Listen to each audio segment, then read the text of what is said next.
I'll stop this. I don't want to be living in this shit forever. That is not for real.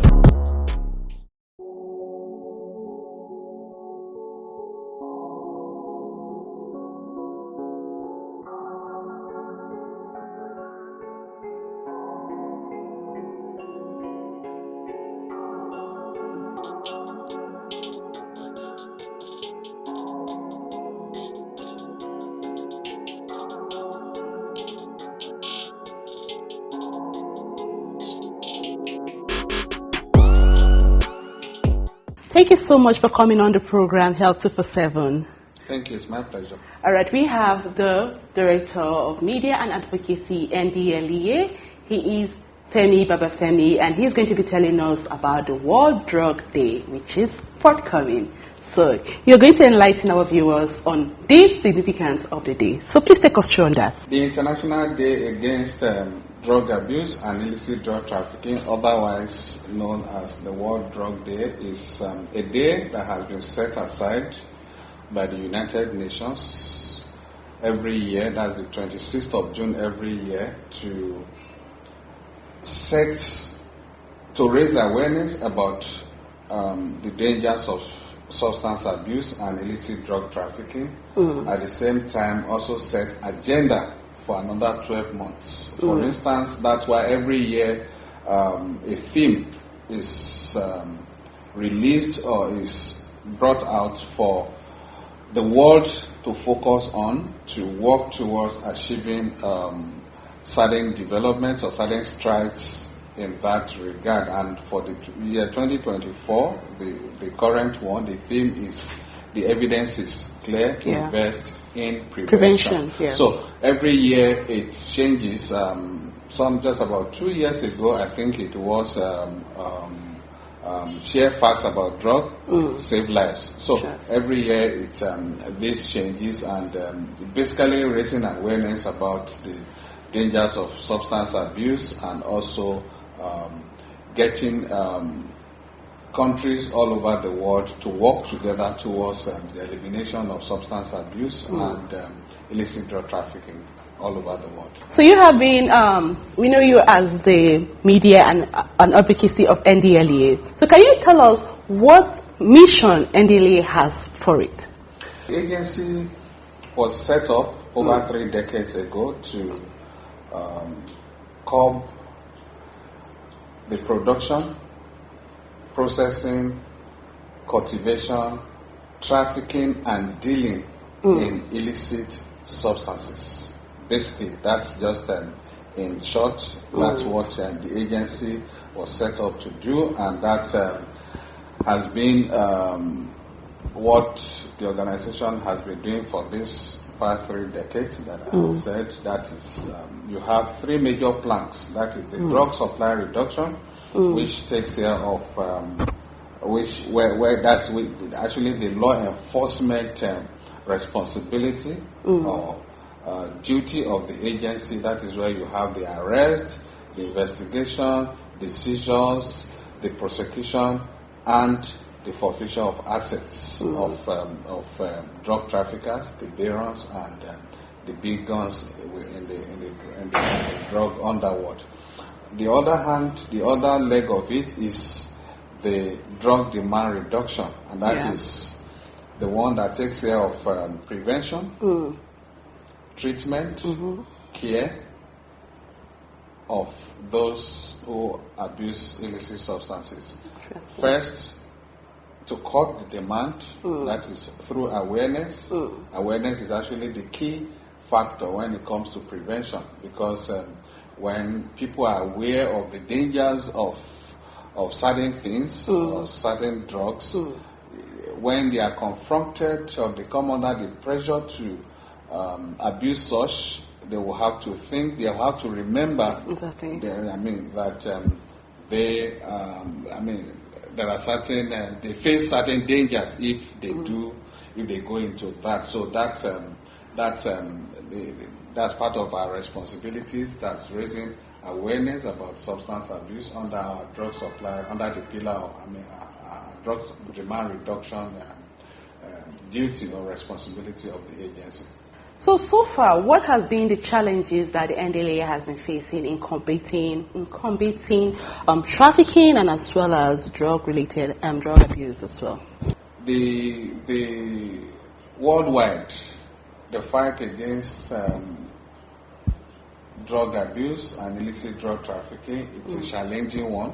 So it's a challenging terrain. And it's everybody's business, I think. It's definitely everybody's business. Yeah. And when you look at, for instance, the NDLEA, what it takes us to crack cases, especially the big ones, it takes a lot of resources. I'll tell you, a lot of resources. Wow. Intelligence, technology. You deploy a lot of human intelligence. You deploy a lot of technological equipment when you are cracking big cases or you are dealing with cartels. So one, you need a lot of resources. So one of the major challenges is resources. That's funding. This, like the NDLEA, we have professionals, we have experts in all of these areas, but then when it comes to funding, we're not where we were before.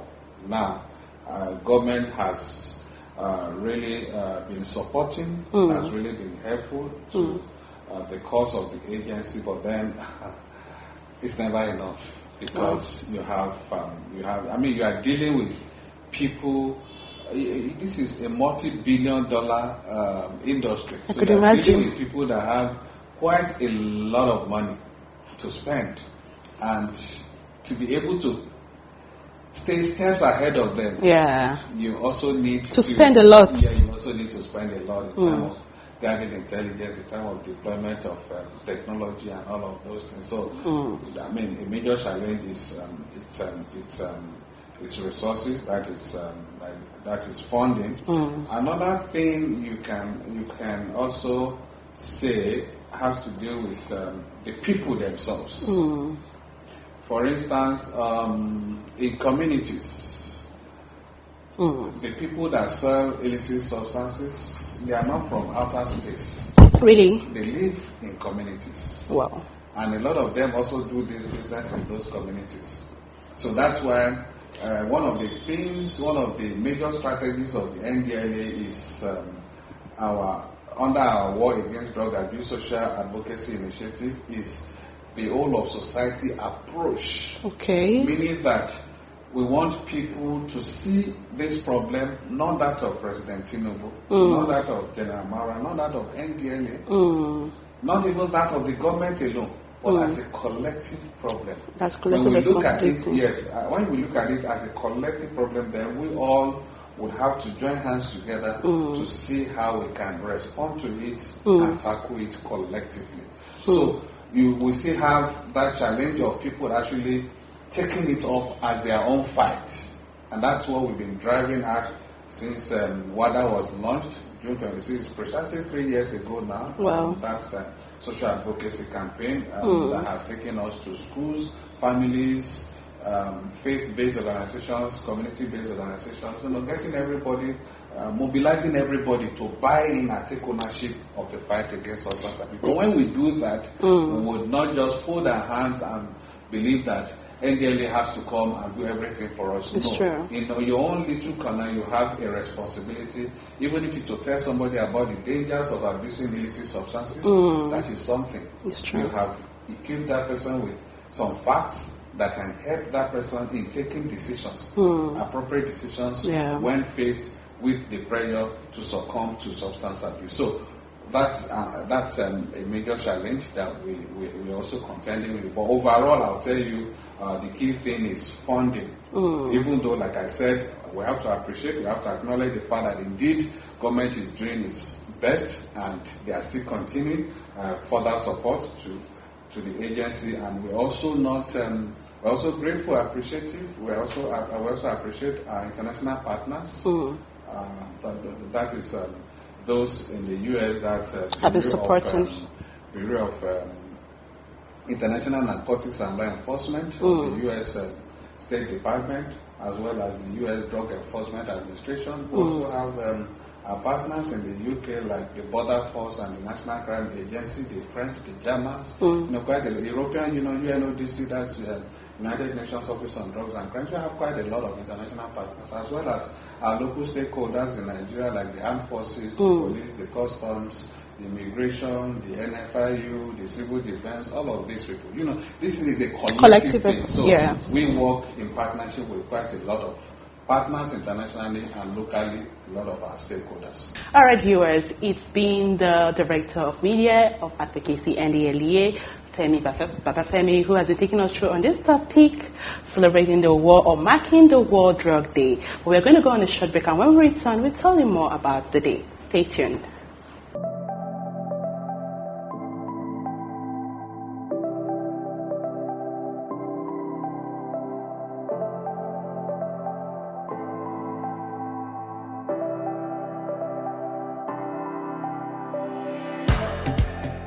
Alright, viewers, welcome back, and it's been with me, the Director of Media of Advocacy NDLEA, and he's going to tell us more on this day. So, back to you. So, you were talking about is that trying to combat drug abuse, it's a collective effort, that's collective responsibility, and you said that it's rooted from the community.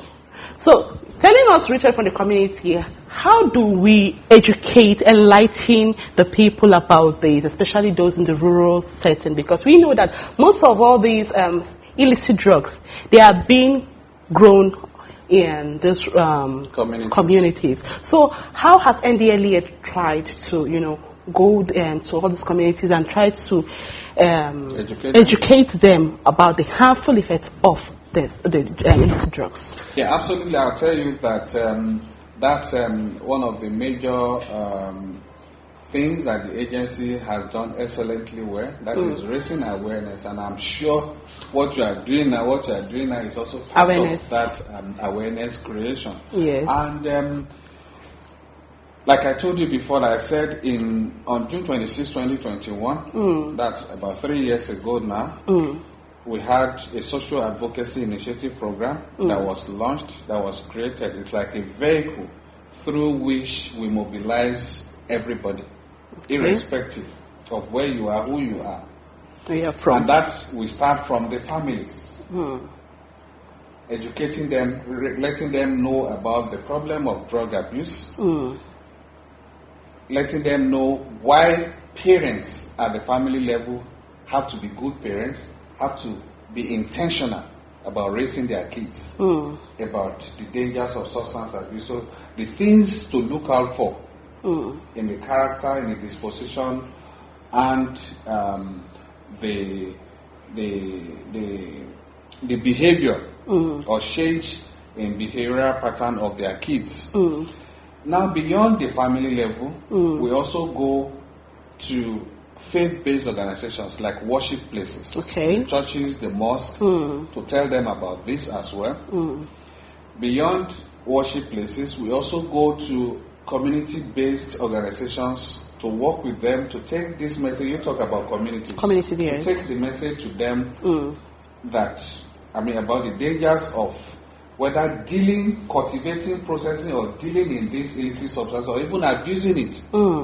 And one of the key things we also do in that is to work with traditional rulers and community leaders, which we are doing. And we don't do this just alone. We work with civil society organizations as well as non-governmental organizations, influencers in those spheres, in those areas, so that, people that they recognize, people that they can identify with, and they can listen to. That's why we go through all of these people to take the message to them. You recall some years ago when there was an outbreak of methamphetamine in the southeast part of the country that's called Mpurumiri then. Yeah. And it's still ongoing, no? Yeah, but then then we have, it was alarming. Yes. And then we have to work with the communities. And that's why then you probably see some of the community people bringing out these people and even flogging them in the public, in the village gathering. Even though we don't support violence against them, but then that shows something. That's the spirit of WADA. They took ownership of it, of the fight, and they were able to resist the attempt by these people to continue that business in their communities. And don't forget, like I told you, that indeed what we do, we are an intelligence-led organization. Our operations are intelligence-led, so we work with humans as well. We work with people at different levels to be able to get information and work on those information, process those information with a view to tackling these things. So indeed, we work at all levels to ensure that we raise awareness, and even beyond communities. Another thing, don't forget that apart from targeting those that are cultivating, processing, and dealing in these things, we also focus on those who are users or those who are vulnerable to using these things. Those are, they are youths. Yes.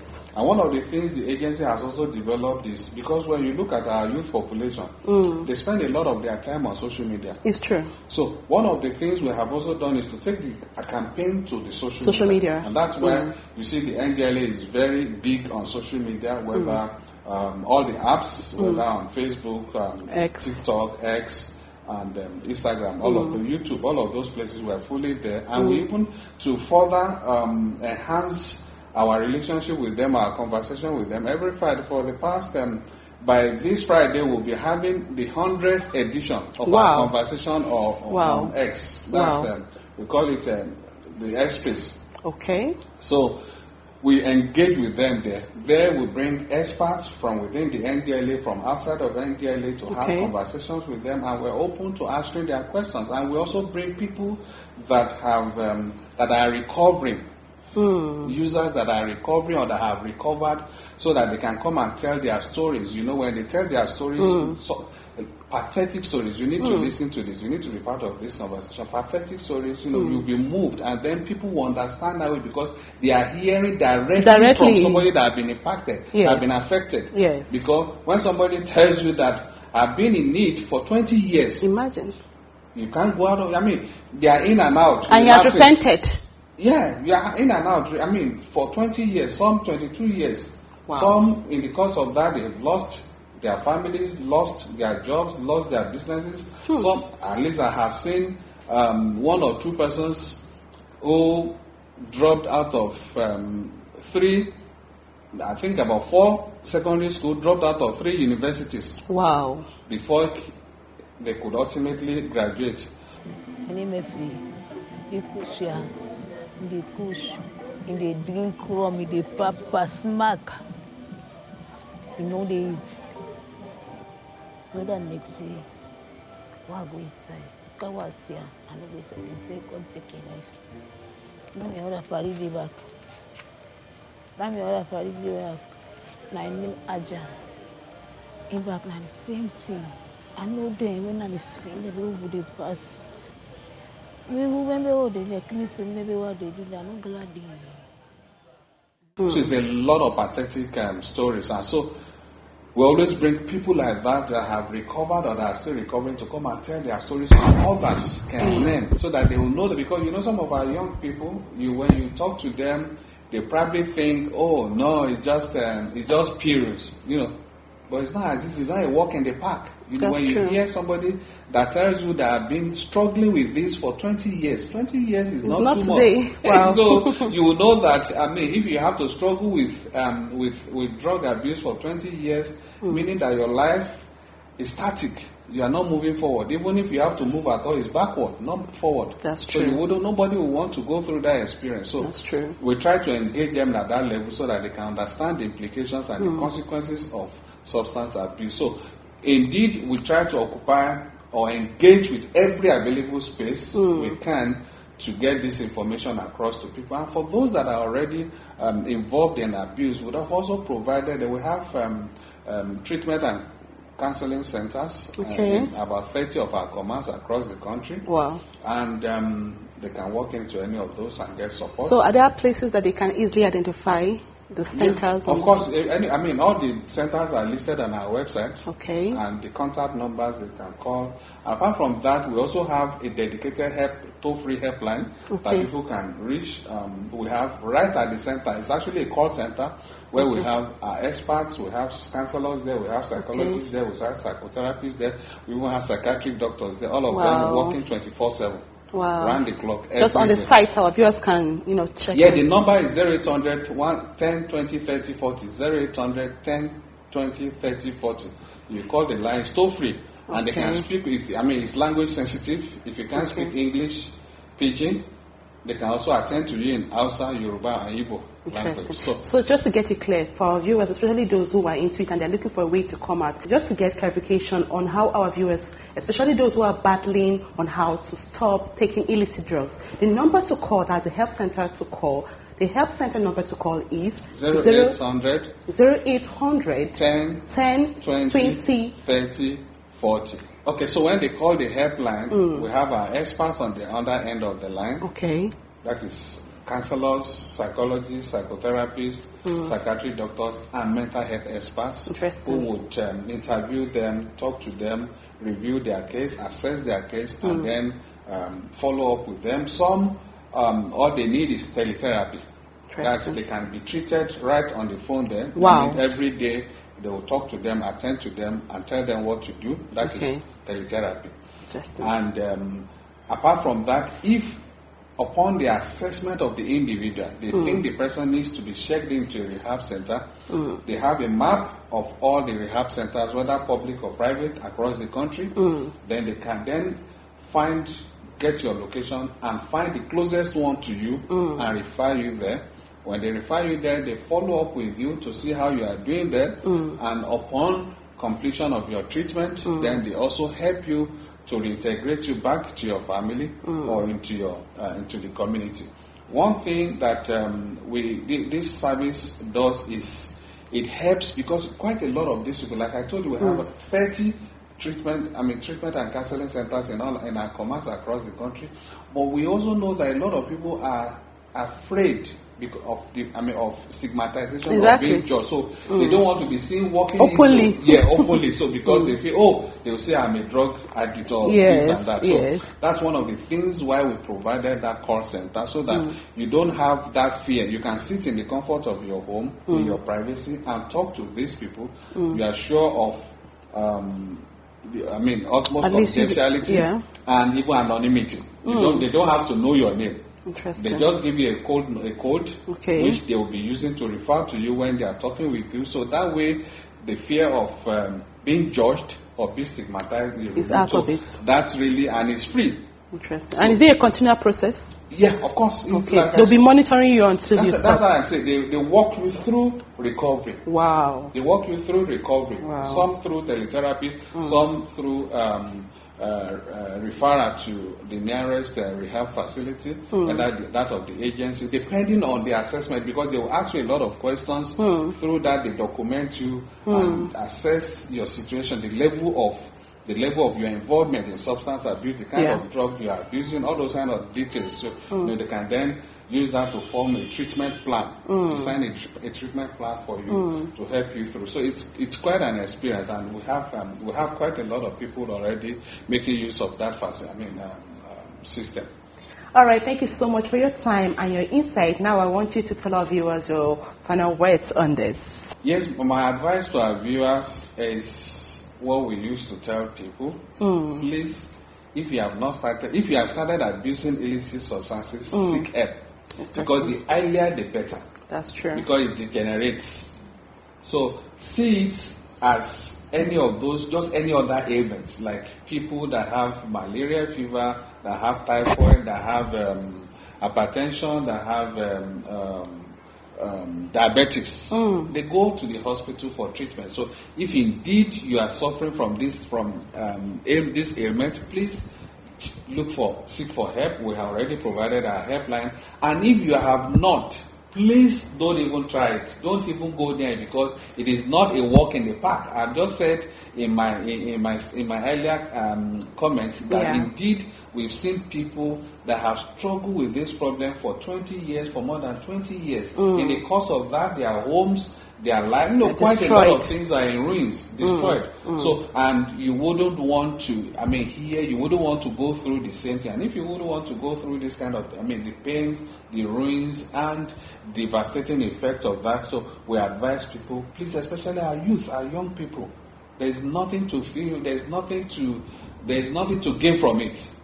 save for the temporary high, and after that, the consequences come. So we advise them, please stay off Stay drugs. away. Yeah. All right. Thank you so much for coming on the program Health 247. It's my pleasure. We are deeply honored having you in this program, and I believe that most of our viewers have grabbed one or two things in this program. I hope so. Thank you. Thank you so much. All right, viewers, it's been the Director of Media and Advocacy, NDLEA, Femi Babafemi, who has been taking us through on this topic, drug abuse, in commemoration on the World Drug Day. And he is advising those drug addicts who are finding it difficult to come out of it that it is not too late. You can stop it. And if you're looking for a way to help yourself, if you are this type of shy person, you don't want people to know that you are a drug addict or something, and you're looking for a way to come out of it, there are help numbers to contact on the website on NDLEA. You just check the site and you'll see it. It has been Irene Okechukwu for Health 247. And if you want to keep watching us, you can follow us on all our social media handles on Official Rapid TV. Or you can keep watching us on StarTimes channel 176 Rapid TV. So see you next time and same time. Take care and stay safe. Bye. I don't want to be living in this shit forever. That is not for real.